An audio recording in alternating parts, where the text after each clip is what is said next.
ولكل وجهة هو موليها فاستبقوا الخيرات أينما تكونوا يأت بكم الله جميعا إن الله على كل شيء قدير. Assalamualaikum warahmatullahi wabarakatuh dan salam sejahtera. Bersua lagi kita semua di dalam kisah seram alam jin.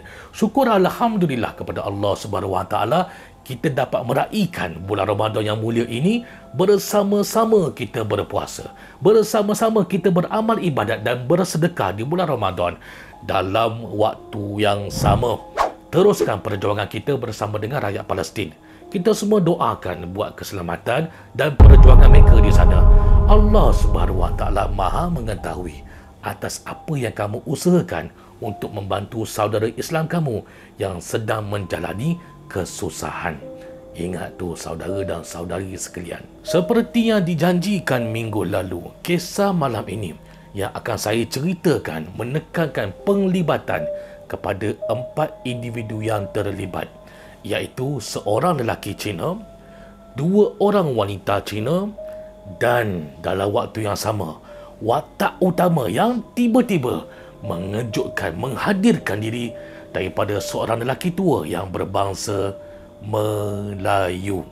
Korang kena tunggu sampai habis, baru korang akan tahu apa sebenarnya yang saya maksudkan. Sebelum itu adalah sangat penting untuk saya bagi amaran. Kisah yang ingin saya sampaikan ini tidak bertujuan untuk mengaibkan sesiapa pun. Tidak kiralah bangsa ke, agama ke, individu yang terlibat secara tak langsung ke, kesemuanya yang saya dedahkan dalam kisah ini adalah dipetik secara rasmi daripada pengirim yang pernah berkongsikan cerita berkenaan kepada Tuan Abang Casey. Bukan direka-reka oleh saya, harap maklum. Tidak pasti sama ada kisah ini berlaku di Singapura ataupun berlaku di Malaysia. Untuk info lokasi kejadian tu saya tak berapa confident. Saya tak berapa nak ingat dah benda tu kat mana. Dah lupa dah lama dah. Kisahnya bermula apabila ada sepasang kekasih, lelaki dan perempuan yang berbangsa Cina. Saya nak minta izin dulu. Benarkan saya untuk memberi nama kepada 2 watak pasangan kekasih ini. Yang lelaki saya beri nama sebagai Lindan, manakala perempuan pula saya letak nama sebagai Xiaomei. Lindan, Xiaomei. Ingat nama-nama ni. Kalau ada bunyi kucing dekat luar tu, sila abaikan. Sekarang ni musim kucing tengah mengawan. Masing-masing tengah menggatal. Kisahnya bermula apabila ada sepasang kekasih, Lindan dan Xiaomei yang berbangsa Cina, sedia maklum begitu enak menikmati perasaan bercinta di antara satu sama lain. Bak kata pepatah, biarlah bumi bergegar meruntuhkan gunung, biarlah laut bergelora bertukar menjadi api. Namun tiada siapa yang dapat menghalang perasaan kasih dan sayang di antara 2 pasangan sehati sejiwa ni. Walaupun begitu, takdir tidak selalunya memihak kepada kita tahu apabila 1000 kali sayang sangkaku kan ke mati, cerita kasih kita rupanya seketika. Kekasihnya Lindan tiba-tiba bertukar perasaan dengan membuat keputusan drastik untuk lebih memilih bertunang dengan wanita yang lain. Maka oleh sebab demikian, terabailah perasaan cinta kekasih lamanya, iaitu Xiaomei, dilukai, dikhianati kepercayaannya oleh Lindan. Xiaomei betul-betul sangat kecewa dengan sikap Lindan. Bahkan kesemua yang ada pada diri Xiaomei sekarang ini sudah diserahkan bulat-bulat padamu, wahai sayangku Lindan. Sanggup kau buat aku begini, Lindan? Setelah merelakan, setelah kau bisikkan segugus janji-janji, tergama kau mungkiri. Kemudian, wanita kekasih baru kepada Lindan ini saya beri nama sebagai Mei Ling. Lindan dan Mei Ling sedang menikmati saat-saat yang indah dalam melangsungkan majlis pertunangan mereka bersama-sama dengan para tetamu yang hadir. Tidak bagi diri Xiao Mei. Xiao Mei sangat terkesan dengan majlis tu. Walau bagaimanapun, kemarahan dia terhadap Lindan tidaklah sekuat kebencian dia kepada tunangnya Mei Ling. Dia anggap si Mei Ling lah punca segala-galanya. Mei Ling lah perampas. Mei Ling lah kaki penyondol kekasihnya hatinya Lindan. Kalau bukan sebab Mei Ling, sudah tentu dia dan Lindan akan terus kekal bercinta sehingga sekarang. Disebabkan emosi dan mental Xiao Mei terganggu, pada akhirnya Xiao Mei membuat tindakan yang melulu dengan membuat keputusan membunuh diri dengan menggunakan tali untuk menggantungkan lehernya di atas kipas siling di rumah. Tetapi korang semua, Xiao Mei ada matlamat yang lebih besar dari itu. Tujuan asas kenapa beliau membunuh diri adalah kerana ingin meneruskan dendam beliau terhadap diri Lindan dan juga lebih-lebih lagi kepada si perampas, si penyondol Mei Ling. Oleh kerana itu, ketika Xiao Mei dalam posisi untuk menggantungkan dirinya, dia telah berpakaian lengkap dengan sepasang baju kain yang berwarna merah. Kerana kepercayaan mereka yang berbangsa Cina, apabila mereka berbaju kain berwarna merah, maka roh mereka akan terus-menerus tidak tenteram, lalu meneruskan dendam ketika waktu masih hidup, akan dibawa dendam tersebut sehinggalah mereka telah mati. Bagi mereka penonton di kalangan yang berbangsa Cina, mohon maklum terlebih dahulu bahawa sumber info ini saya hanya dapat daripada sumber yang saya dengar sahaja. Saya tak kata ianya tepat. Boleh jadi ianya info tak betul, wallahu alam. Maka kalaulah saya salah ataupun kurang tepat tu, mohon maafkan saya. Sekali lagi saya tekankan di sini, info ini hanya apa yang saya dengar sahaja. Kematian Xiao Mei ini tersebar dengan luas. Ahli keluarga dan juga kenalan rapat sangat sedih dengan cara kematian yang Xiao Mei pilih. Begitu juga berita sedih ini diterima oleh Lindan dan juga Mei Ling, yang membuatkan mereka berdua susah hati apabila mereka mendapat tahu bahawa Xiao Mei mati dengan berpakaian lengkap, baju kain berwarna merah. Lindan macam dah boleh agak dah. Trademark kain merah ini seakan-akan ditujukan buat diri dia. Ini bukan satu perkara yang boleh dibawa main-main, kerana sebelum ini Lindan dan Mei Ling mendapat banyak teks mesej yang berunsur makian serta ugutan daripada Xiao Mei sebelum Xiao Mei membunuh diri. Mereka berdua dapat rasa tahu akan terjadi kelak satu peristiwa yang buruk bakal menyusul. Tanggapan mereka 100% benar-benar berlaku. Lindan dan Mei Ling acap kali diganggu dengan penampakan Xiao Mei berkain merah. Saban hari, setiap hari, bila waktu malam je, pasti akan muncul Xiao Mei. Malam je, Xiao Mei. Malam je, Xiao Mei. Malam je, Xiao Mei. Tak tenteram dibuatnya. Cara Xiao Mei yang mengganggu tidaklah sampai mencekik ke, mencakar ke, menggigit-gigit ke. Macam dalam filem tu tak. Dia tak macam tu. Gangguan tu hanya sekadar Xiao Mei ni memunculkan dirinya atas tujuan nak menakut-nakutkan saja. Itu je, tak lebih dari itu. Bagi Lindan, dia tak ada masalah sebab dia lelaki. Memang lelaki ni lebih berani berbanding wanita. Namun tidak bagi diri Mei Ling. Mei Ling memang seorang yang mudah ketakutan. Dia tak boleh terima dengan gangguan Xiao Mei ni. Setiap kali Xiao Mei ni muncul, pasti Mei Ling akan rasa nak pitam, menggigil-gigil badan dia. Memang dia akui bahawa dia seorang wanita yang lemah keberaniannya. Oleh sebab itu, setiap kali Mei Ling balik kerja waktu malam, pasti Lindan akan menjemput Mei Ling di tempat kerja. Kemudian Lindan akan jemput dan hantar Mei Ling ni sehingga di depan pintu rumahnya yang berada di tingkat 13.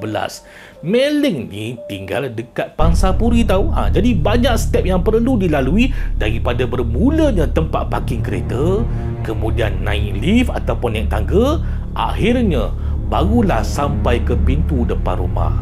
Cuba korang bayangkan berapa banyak kali gangguan penampakan Xiao Mei yang akan Mei Ling nampak sebelum dia sampai ke pintu rumah. Itulah sebab kena ada Lindan sebagai teman untuk temankan Mei Ling pulang dari kerja setiap hari, setiap malam. Tak ada pilihan lain dah. Tak ada. ikutkan je lah. Nak dijadikan cerita, pada satu malam, masa Meleng ni pulang dari kerja, macam biasalah, dia tunggulah Lindan ni datang jemput dia di tempat kerja. Tunggu, tak nampak pun kelibat Lindan. Bila ditelefon, tak diangkat-angkat pula tu. Tak lama selepas itu, Meleng mendapat text message daripada kawan Lindan. Katanya, Lindan terlibat dengan kemalangan kereta semasa dalam perjalanan nak ambil Meleng di tempat kerja. Bagaimana kemalangan tu berlaku, itu saya tak tahulah. Sama ada kemalangan tersebut hanya sekadar secara kebetulan saja ke, ataupun mungkin kemalangan tu disebabkan gangguan kemunculan Xiaomi agak-agaknya. Entahlah. Saya tak tahu. Terpulanglah kepada korang semua dengan pendapat masing-masing. Saya teka je. Meleng jadi tak keruan. Resah untuk membuat pilihan. Macam mana ni? Nak pergi ke hospital nak melawat Lindan ke? Atau nak balik ke rumah dulu? Dia tak boleh nak buat keputusan sebab otak tengah bercelaru. Nak melawat Lindan, tapi dalam masa yang sama, terlintas bayangan muka Xiaomi yang menakutkan. Mana satu pilihan yang dia perlu buat? Kebetulan dekat situ ada sebuah teksi tau. Tanpa membuang masa, Meleng tahan teksi tu. Meleng masuk ke dalam teksi tu. Sebelum hantu Xiaomi ni datang mengganggu, lebih baik Meleng masuk ke dalam kereta cepat-cepat. Sekurang-kurangnya ada orang lain sebagai peneman. Untuk pengetahuan korang semua, bermulalah waktunya watak utama yang ditunggu-tunggu dalam kisah malam ini. Kemunculan seorang lelaki tua yang berbangsa Melayu, beragama Islam, sebagai pemandu teksi. Korang akan mula memasuki fasa bahagian kisah yang bakal jadi lebih menarik selepas ini. Dengarkan baik-baik. Pemilik teksi, saya bagi nama sebagai Pak Cik. Pak Cik tu bertanya, Cik ni nak ke mana? Meleng kena buat keputusan yang memihak kepada diri dia sekarang ni. Akhirnya Meleng memilih, Pak Cik, hantarkan saya balik ke Pangsapuri boleh? Pak Cik tu pun mulakan perjalanan pemanduan dia ke destinasi rumah Pangsapuri yang dinyatakan oleh Meleng tadi. Sepanjang perjalanan dan juga pemanduan, Pak Cik ni dapat agak tahu, mesti Meleng ni dalam keadaan yang sedang bermasalah. Sebab Pak Cik ni lihat dekat cermin pandang belakang, dia dapat lihat Meleng hanya pejam mata, menundukkan tengkuknya sambil memeluk kuat beg tangan dia. Pak Cik tahu dia sudah banyak berpengalaman membawa pelbagai ragam penumpang.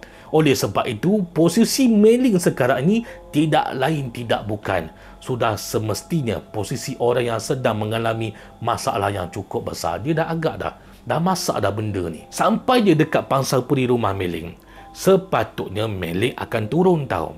Tapi ini tidak. Dia masih lagi mengekalkan kedudukannya di dalam teksi pakcik ni. Pakcik tidak menghalau kerana pakcik tahu situasi Meleng. Pakcik bagi sedikit peluang dan masa kepada Meleng ni supaya dia bertenang dulu. Kemudian Meleng mula bersuara. Pakcik, saya nak minta tolong boleh tak pakcik? Pakcik menyahut. Pakcik berkata, tak mengapa, bagi tahu je. Pakcik tahu kamu tengah susah sekarang ni. Nak pakcik tolong apa tu? Meleng cakap, boleh tak pakcik hantar saya, temankan saya sampai ke depan pintu rumah saya pakcik? Tak apalah pakcik, saya boleh bayar lebih pakcik. Saya minta tolong sangat-sangat pada pakcik ni. Saya takut pakcik. Pakcik ni memang dah tahu dah kebarangkalian permintaan yang akan diterima nanti pasti akan menyusahkan dia juga. Walau bagaimanapun, perempuan ni sedang memerlukan bantuan. Kesian, jadi pakcik pun terima jugalah dengan hati yang ikhlas. Keselamatan penumpang harus diutamakan terlebih dahulu. Dalam fikiran pakcik, mungkin perempuan ni takut daripada diganggu oleh orang-orang yang berniat jahat agak-agaknya lah. Walhal pakcik tak tahu ada hantu Xiaomi kain merah tengah menunggu Meleng di luar kereta teksi pakcik sekarang ni. Hanya Meleng sahaja yang nampak Xiaomi pada waktu itu sedang menunggu di luar kereta. Pakcik tak nampak apa-apa pun. Buat masa inilah. Tunggu sekejap lagi. Tunggu. Bila Meleng dan pakcik baru saja keluar dari kereta, Meleng minta lagi permintaan buat kali kedua kepada pakcik. Begini permintaannya. Pakcik, boleh tak kalau saya nak minta izin pegang tangan pakcik tu? Boleh ya pakcik ya? Boleh ya saya nak pegang tangan pakcik? Pakcik terkedu. Udah kenapa pula nak pegang-pegang tangan aku ni? Bila mana pakcik menolehkan pandangan dia nak melihat ke arah Meleng, baru pakcik sedar Meleng tak main-main dengan permintaannya tadi. Sebab pakcik melihat kaki Meleng betul-betul menggigil-gigil. Jelas kelihatan Meleng yang sangat-sangat ketakutan waktu ini. Ini bukan lakonan. Dia memang memerlukan bantuan sangat-sangat. Pakcik kena tolong. Pakcik membenarkan Meleng untuk pegang tangan pakcik. Barulah Meleng ada kekuatan, boleh gagah untuk berjalan bersama-sama seiringan dengan pakcik. Lagipun usia Meleng sekarang ni seolah-olah macam sama, sebaya seusia dengan anak perempuan pakcik di rumah. Dia dah anggap macam anak dia sendiri dah. Memerlukan bantuan, dia kena juga tolong, kesian. Sepanjang berjalan nak menuju ke lift, pakcik dapat rasa pergerakan bahasa badan Meleng ada sesuatu yang tak kena. Sekejap-sekejap badannya macam terkejut. Sekejap-sekejap badannya macam terkejut. Pakcik dah boleh agak. Benda yang buat Meleng takut ni bukanlah orang yang berniat jahat. Bukan. Ini bukan orang jahat ni. Ini pasti Meleng takutkan sesuatu yang pakcik sendiri tidak boleh nampak dengan mata kasar je. Boleh jadi ada gangguan jin syaitan yang berniat jahat kepada Meleng. Jadi apa yang pakcik buat selepas itu?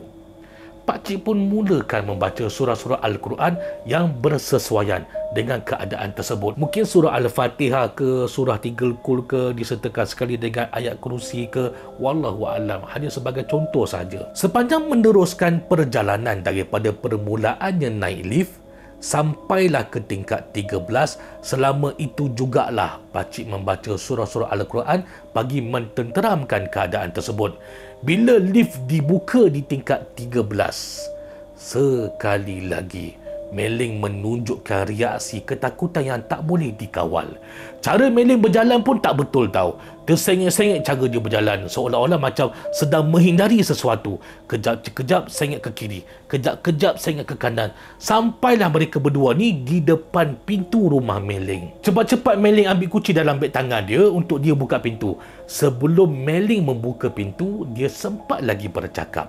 Terima kasih pakcik sebab temankan saya. Terima kasih pakcik sebab bacakan ayat tadi dalam lift. Ini duit pakcik. Mungkin dia tak tahu dah sebut ayat Al-Quran kot, atau sebab dia kata ayat tadi dalam lift. Sebelum sempat pakcik nak berkata-kata, Meleng dah masuk ke dalam rumah. Pakcik masih lagi sugul, terkebil-kebil di depan pintu. Macam tu je. Dalam waktu yang sama, pakcik nampak ada lagi sejemput duit tambahan yang dikeluarkan daripada bawah pintu rumah Meleng. Pakcik dapat dengar tau suara Meleng daripada dalam rumah. Kata Meleng, "Pakcik, terima kasih tolong saya tau. Maafkan saya ya pakcik. Ada duit dekat bawah pintu tu. Saya bagi lebih kepada pakcik. Pakcik ambillah. Terima kasih banyak-banyak pakcik." Bila pakcik lihat duit tu, wah, memang agak banyak jugalah duit tu. Ini duit tambahan ni. Tak merapalah. Mungkin sudah rezeki pakcik malam tu dapat duit tambahan. Alhamdulillah rezeki. Masa pakcik menolehkan pandangan dia sedang bergerak berjalan menuju ke lift semula, tiba-tiba pakcik dapat rasa tahu ada sesuatu yang tak kena. Bulu roma pakcik serta-merta mencanak naik. Dekat leher pakcik sekarang ni rasa macam panas berhaba. Walhal sekarang ni dah hampir pukul 1 pagi. Cuaca tengah sejuk ni, mana datangnya pula haba panas belakang tengkuk pakcik ni? Entah macam mana, pendengaran kedua-dua telinga pakcik dapat menangkap macam ada orang sedang bernafas betul-betul bersebelahan kiri dan juga kanan pakcik waktu itu. Pakcik tak menoleh tau. Dia tak toleh pun kiri dan kanan maupun belakang. Dia tak toleh pun. Sebab dia tahu memang ada benda yang tidak beres dengan malam ni. Daripada awal-awal lagi, aku dah tahu dah benda tu memang ada. Benda tu yang takutkan perempuan Cina tu tadi. Sekarang kau marahkan aku pula sebab aku jadi pahalang di antara kamu dengan perempuan Cina tu tadi. Tak apa. Teruskanlah. Kalau kamu boleh longgarkan iman aku. Bukan kaleng-kaleng pakcik ni. Boleh tahan. Sepanjang menemani Meleng daripada awal perjumpaan di dalam teksi sehinggalah menghantar di depan pintu rumah, tidak sekali pun pakcik dapat lihat kelibat penampakan yang pelik-pelik. Namun tanpa diduga, sebentar lagi pakcik akan dilihatkan, didedahkan rupa sebenar hantu Xiaomi. Pakcik menekan butang lift, button lift tu. Menunggu lift sampai di atas. Lift sudah sampai dan terbuka pintunya untuk pakcik ni masuk. Pakcik pun masuklah lift. Masa pintu lift ni tak tutup semula, pakcik ni dalam keadaan sedang berdiri melihat ke arah luar koridor dekat dua pintu lift tu. Dia nampak tahu, sebelum pintu lift tu ditutup, pakcik betul-betul terkejut kali ini apabila di depan lift tu tersembul ada satu kepala daripada bahagian tepi pintu lift dalam keadaan posisi sedang mengintai, memandang tepat muka bertemu muka ke arah wajah pakcik. Gambarannya dikatakan pakcik nampak muka Xiaomi dan sedikit bahagian baju kain yang berwarna merah. Cuba bayangkan korang semua, sedang kita tunggu pintu lift ni ditutup, boleh pula ada kepala menjelma daripada tepi pintu lift pandang kita. Maunya tak terkejut. Kalau saya lah kan, saya rasa imam masjid pun boleh terkejut tahu kalau kena sergah macam tu. Sedikit info tambahan, dekat Pangsapuri Meling ni, pintu lift dia bukan totally tertutup dengan plate kepingan besi macam biasa-biasa kita tengok tu tahu. Tapi dekat pintu lift tu sudah tersedia ada ruang kaca transparent yang membolehkan para pengguna lift untuk melihat ke arah luar lift. Macam tu, macam lift zaman-zaman moden macam tu. Jadi masa pakcik ni di dalam lift tu sedang bergerak turun ke tingkat bawah, setiap kali tu jugalah pakcik dapat melihat muka Xiaomi tu dekat luar pintu dia, dekat kaca tu. Betul-betul ikut pergerakan lift tu, turun daripada tingkat 13 sampailah ke tingkat ground floor. Bayangkan situasi berkenaan. Daripada tingkat 13, dekat kaca transparent tu ada muka Xiaomi. 13, tingkat 12, tingkat 11, tingkat 10, tingkat 9, tingkat 8, tingkat 7, tingkat 6, tingkat 5, tingkat 4, tingkat 3, tingkat 2, tingkat 1, ground floor. Masih lagi ada muka Xiaomi dekat kaca transparent dekat luar pintu lift. Aduh, sampai je tingkat ground floor, pintu lift terbuka dengan luas.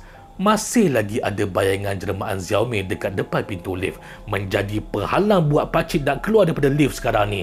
Jin syaitan Xiaomi dah mula marah pada pakcik, dah mula naik minyak. Tapi pakcik no problem. Kenapa perlu takut? Kenapa kita nak takutkan pada jin syaitan pula? Mereka dengan kita sama je, tiada daya dan upaya untuk mencederakan makhluk-makhluk yang lain. Semuanya atas izin dan kehendak daripada Allah Subhanahu Wa Taala. Pakcik pun mula keluar daripada lift dengan cara berhati-hati menghindarkan diri badannya daripada tersentuh dengan jelmaan jin syaitan Xiaomi itu tadi.